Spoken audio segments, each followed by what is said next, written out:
2. ಕುಟುಂಬದ ವ್ಯಾಖ್ಯೆಗಳು. Definition of family. 1. ಈ ಬಗ್ಗೆ ಮೈಕೆಯವರ್ ಹಾಗೂ ಪೇಜರು ವಿವರಿಸಿದ ಅರ್ಥವಿವರಣೆ ಸರ್ವಗ್ರಾಹ್ಯವಾದುದು.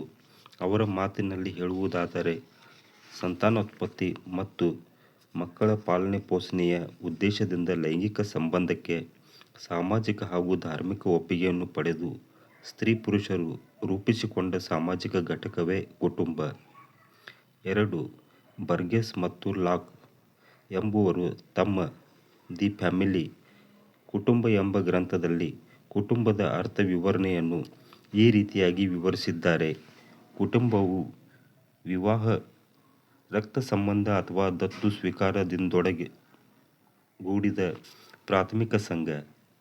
ಇದರ ಸದಸ್ಯರು ಒಂದು ಮನೆಯಲ್ಲಿ ವಾಸಿಸುತ್ತಾ ಗಂಡ ಹೆಂಡತಿ, ತಂದೆ ತಾಯಿ, ಮಗ ಮತ್ತು ಮಗಳು, ಸಹೋದರ ಮತ್ತು ಸಹೋದರಿ ಸಂಬಂಧಗಳನ್ನು ಇಟ್ಟುಕೊಂಡು ತಮ್ಮ ಸ್ಥಾನಮಾನಗಳಿಗೆ ತಕ್ಕಂತೆ ಪಾತ್ರ ವಹಿಸಿ ಸಾಮಾನ್ಯ ಸಂಸ್ಕೃತಿಯನ್ನು ಕಾಪಾಡುವುದರಲ್ಲಿ ತನ್ಮಯರಾಗಿರುತ್ತಾರೆ. ತಮ್ಮೆಲ್ಲರಿಗೂ ಸ್ವಾಗತ ಸುಸ್ವಾಗತ. ನಾನು Shivakumar Kumbalale, search Kannada books audio and video channel, Kannada stories search style. ನಮ್ಮ ಕನ್ನಡ ಸಾಹಿತ್ಯವನ್ನು ವಿಶ್ವದಾದ್ಯಂತ ಹರಡೋಣ. ಜೈ ಕನ್ನಡ, ಜೈ ಕರ್ನಾಟಕ ಮಾತೆ, ಜೈ ಕರ್ನಾಟಕ.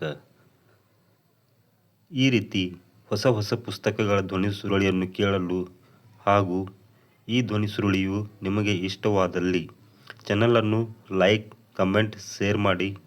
ಚಾನಲನ್ನು ಸಬ್ಸ್ಕ್ರೈಬ್ ಮಾಡಿ, ಬೆಲ್ ಐಕಾನ್ ಒತ್ತಿ. ಧನ್ಯವಾದಗಳು.